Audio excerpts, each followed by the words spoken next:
Talking about generosity is our last part of our values series. So we've done a number of weeks looking at the values or the behaviours that we as Sturchley Community Church hope to live out. And generosity is one of them. I think in the booklets you would have, a while back now, back in February, you might have received one of these or received it in the post. And on the back page is where you'll see all of our values listed. And we made a little typo, forgive us, please, little typo, that we said generosity is our spirit. But really, we mean to say that generosity is our privilege. It is a real privilege to be generous. And hopefully, as I read through the Bible passages that I've got this morning, you'll see that too.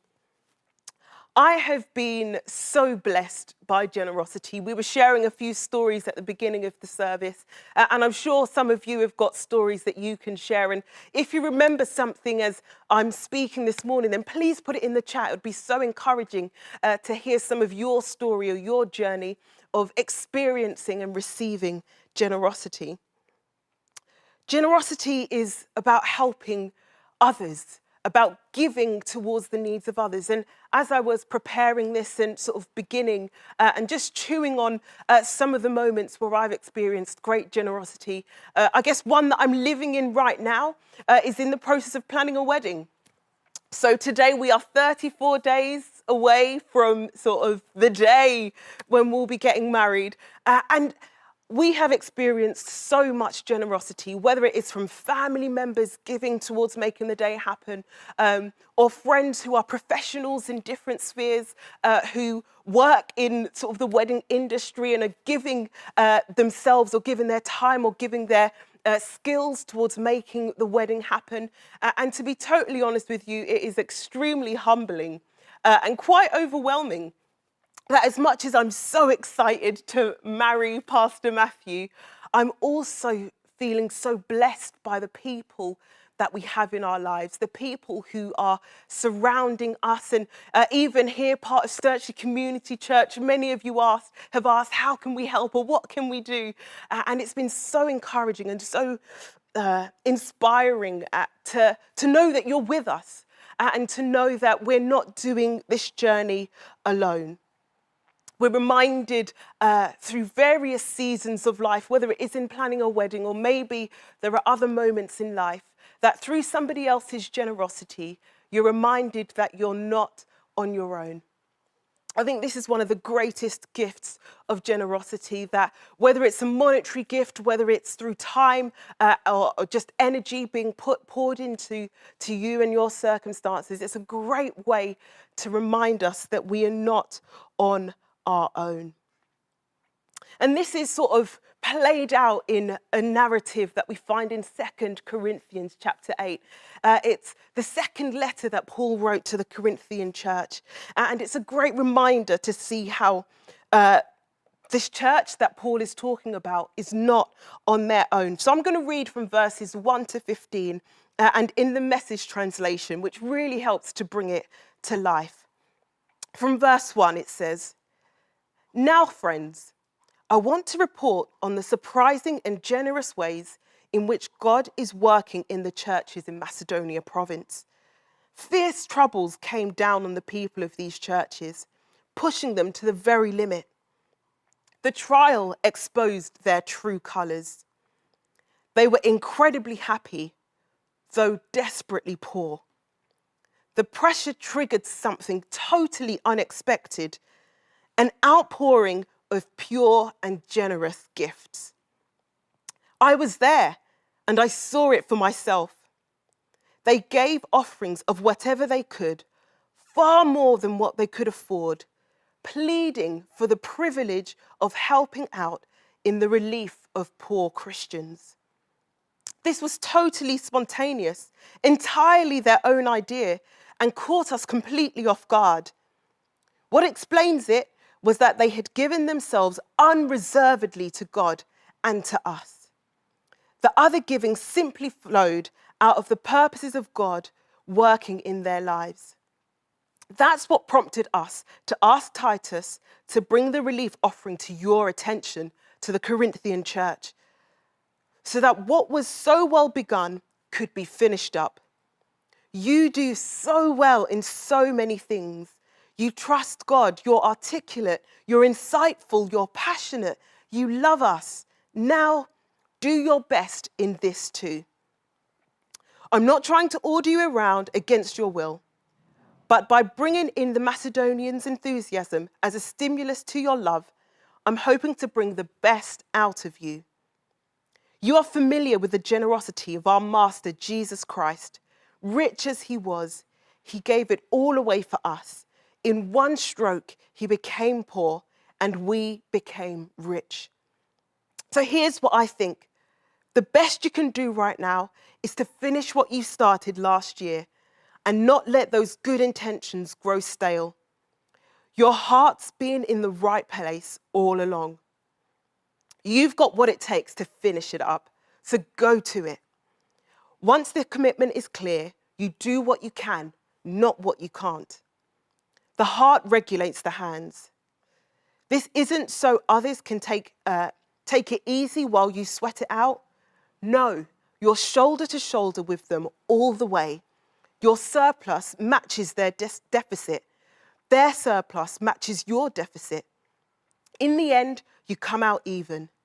As it is written, nothing left over to the one with the most, nothing lacking to the one with the least.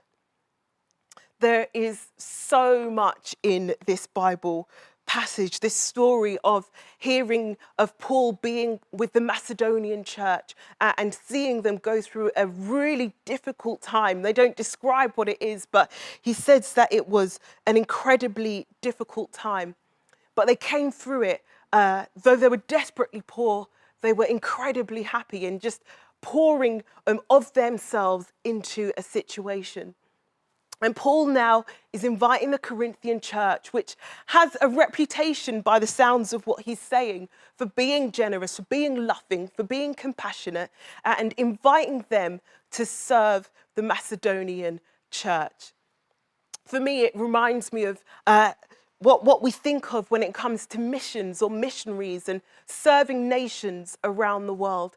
This is the exact same thing that we're seeing play out in the Bible, that when a missions relief pops up, and I know there have been a number over the last year, that we as a church here in the UK can offer support financially to serve the needs of other nations.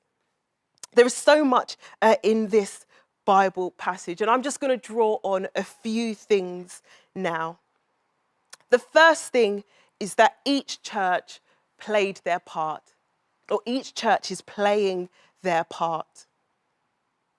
The Macedonian church, poor as they were, did their best to give generously into what was a desperate time.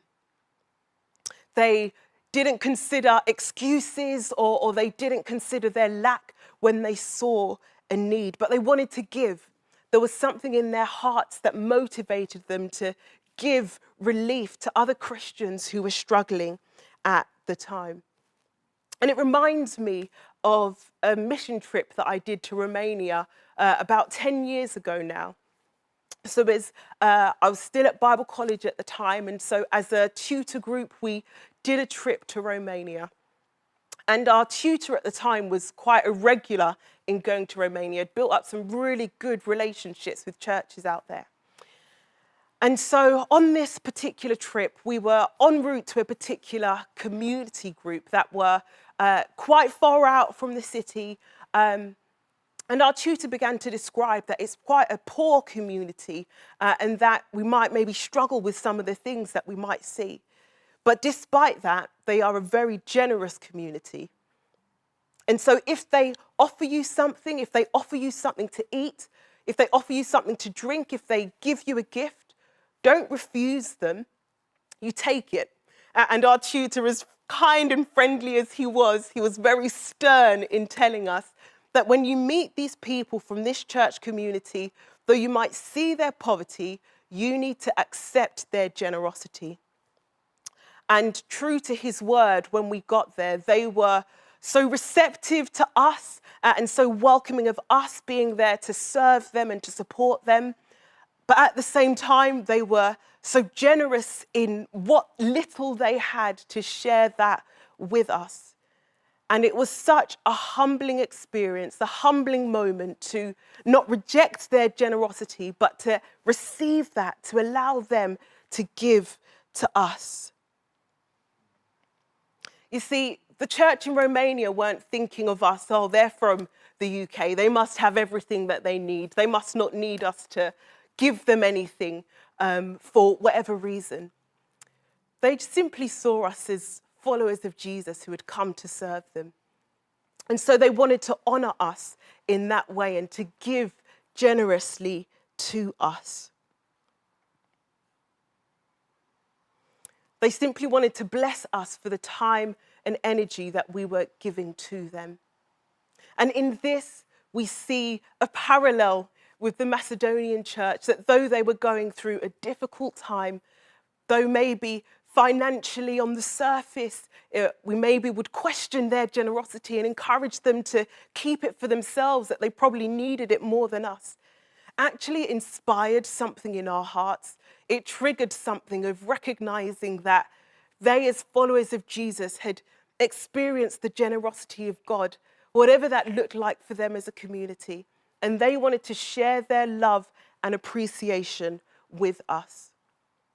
And so we see that in the Macedonian church, that they played their part, but also the Corinthian church, or us as missionaries, when we go and give, that's important that we too play our part. Whether that's in participating in those moments of experiencing generosity, or that we too go and give what we have to serve others, to meet other people in their point of need. We show our true colours in these circumstances, and we, as a mission trip, as a tutor group, saw the true colours of this church in Romania. And we get to show our true colours in how we live out our generosity here as a church. This passage also shows us that generosity is not supposed to be a chore. Sometimes, if I'm honest, when we talk about generosity in the church, it can feel a little bit cringy because there's a sense of asking people to do something maybe that they don't want to do, or it's a little bit awkward talking about money and finances, and so maybe it's easier to just not approach the subject at all. But this passage that we're reading together this morning has been so encouraging and inspiring to me to see what it looks like as a community of people working together to serve a need. And this is how we want to behave as SCC, that we would be a community of believers working together to serve the needs of those around us in our immediate surroundings here in Sturchley, or further afield in other nations of the world, or even in other parts of the UK. But it's not supposed to be a chore. And Paul says this to the church in verse 8, that I'm not trying to order you against your will, but by bringing in the Macedonians' enthusiasm as a stimulus to your love, I'm hoping to bring the best out of you. Paul's invitation in encouraging generosity is to bring the best out of the church, not to order them against their will, not to make them feel like their arms are being twisted behind their back. I can remember sort of growing up as a kid and being asked to do chores, and it really wasn't my favourite thing to do in a day. I would probably much rather have played outside or watched TV than do a chore. But I realised that it was necessary. But have you ever met someone for whom generosity really isn't a chore? That they actually just love to do it. They maybe don't even think about it, that they just ooze with generosity. I have a friend called Helen. And when I was living in London, we would go on quite a few road trips together, or ministry trips. And we lived about a mile apart. And so it made it really easy for us to just jump in the car together and 3 or 4 hour road trips and go to a location to serve and to do whatever it was. And more often than not, when you've got a long road trip, we would stop at a service station. And when we would get there, more often than not, Helen would do the driving. And so I would offer and say, hey, I'm getting the coffees, I'm getting the snacks. Thanks so much for driving. Like, this is my contribution to the journey. But I often found when it came to the point of paying that Helen would sort of muscle me out of the way and insist on paying. So the first couple of times this happened, it was quite funny and, you know, I'd kind of let it go.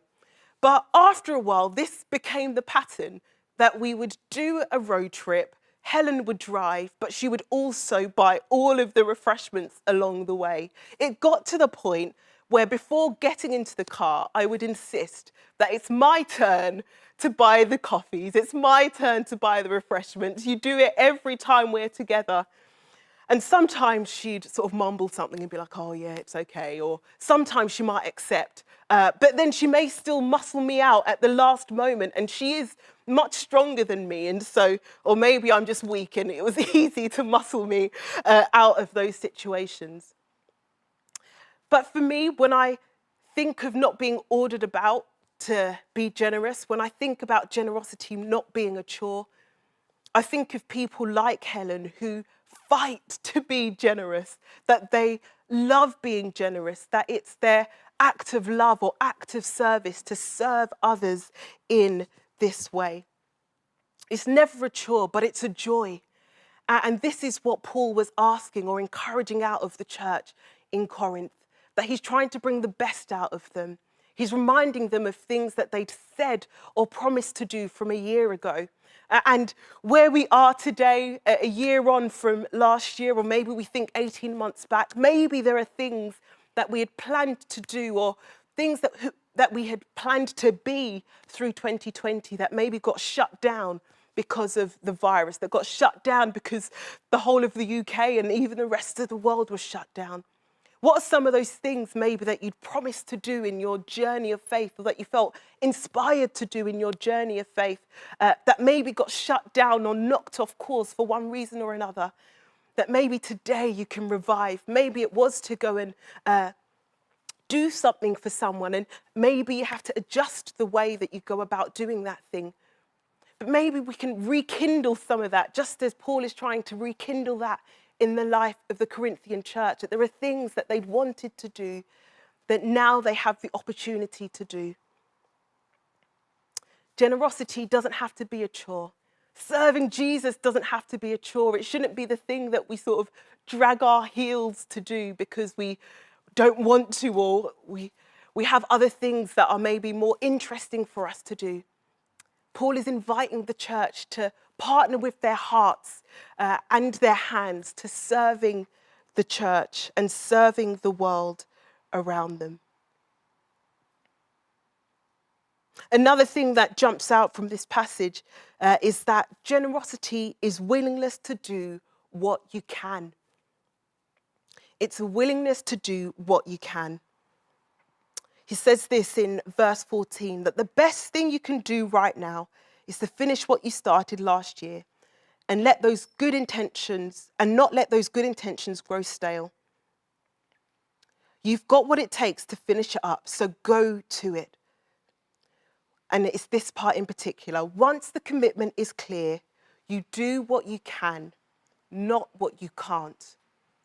You do what you can, not what you can't. Do you find yourself thinking more about what you can't do than what you can do?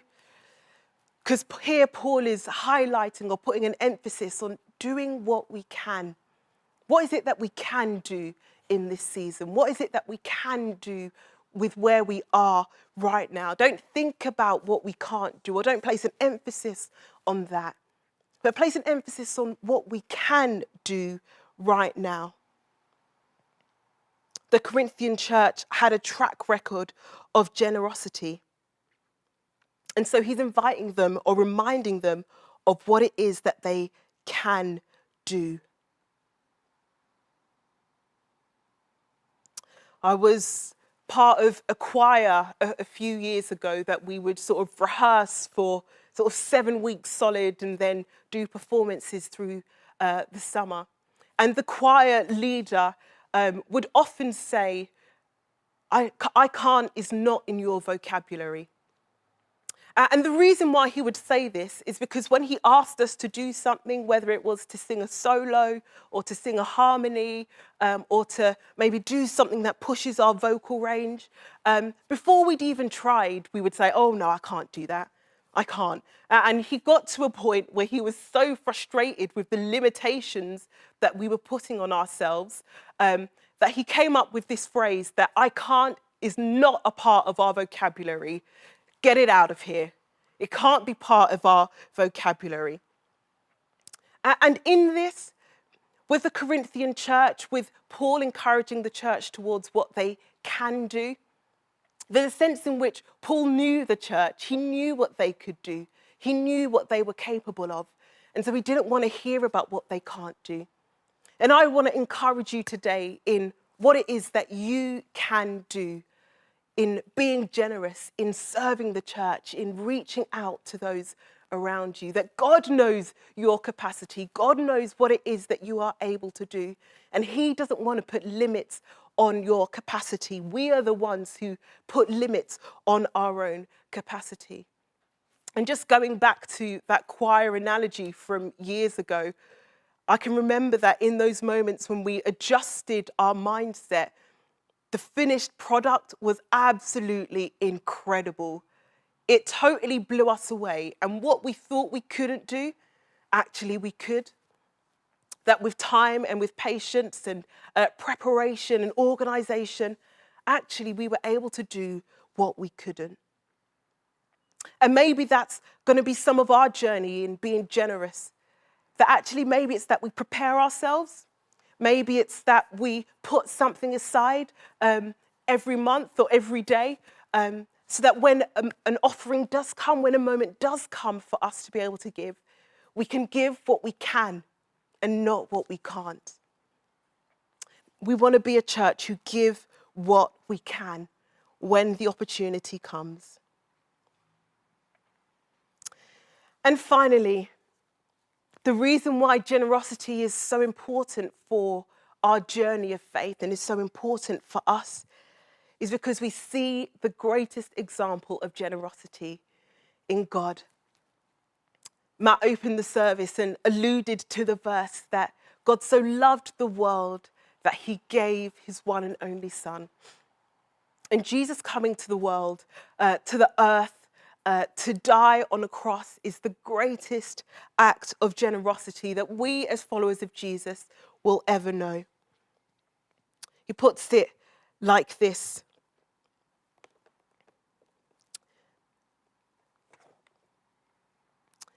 That our Master, Jesus Christ, rich as he was, he gave it all away for us in one stroke.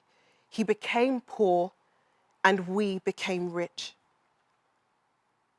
And the richest that we can know is because of Jesus' death on the cross, that he took the weight of the things that we have done wrong, the weight of our wrongdoings, the weight of our misdirection, of walking away from God, so that we could know or become the righteousness of God. That Christ, who was without sin, for our sake, came to take on the burden of sin so that we might become the righteousness of God. This is the reason that we can gather together today, that we can know God, that we can call ourselves followers of Jesus because of his generosity to us. So I'll invite the band to come as I close with this. We can know life in Christ because of his generosity to us.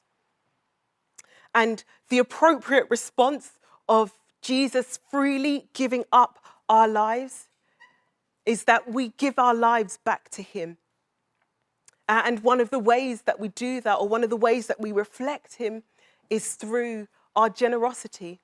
It's through our giving, whatever that looks like, that we give what we can and not what we can't.